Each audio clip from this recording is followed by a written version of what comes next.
Birthday हो जिगरी याद के, पार्टी होई खूब झाड़ के। आज बर्थडे हो जिगरी याद के, पार्टी होई खूब झाड़ के। कि बर्थडे मनी के ककट शुरुआत होई।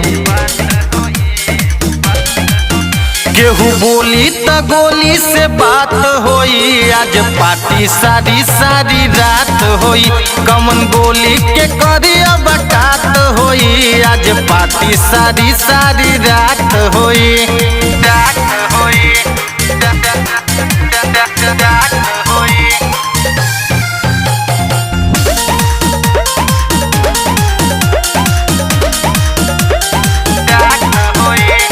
जुग जुग जी है राहुल भाई, देत बानी जन्मदिन के बधाई।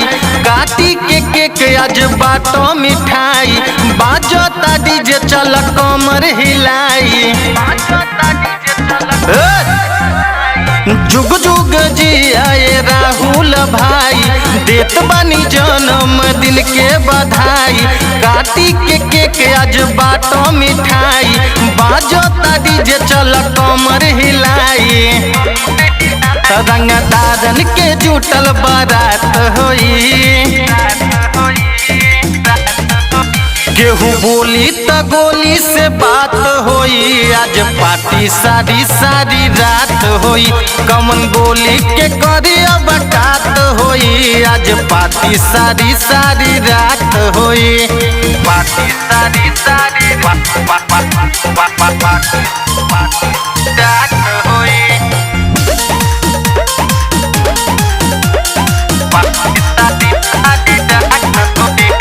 होई यादगार यार आज के दिन रे, चर्चा चली के कर रहे जन्मदिन रे।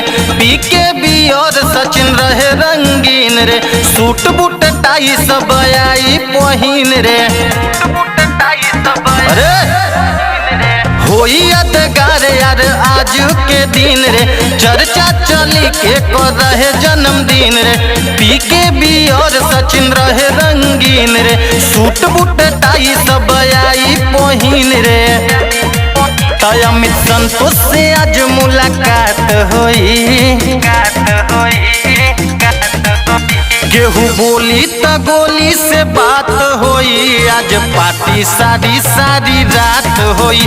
कमन गोली के करिया बटात होई। आज पार्टी सारी सारी रात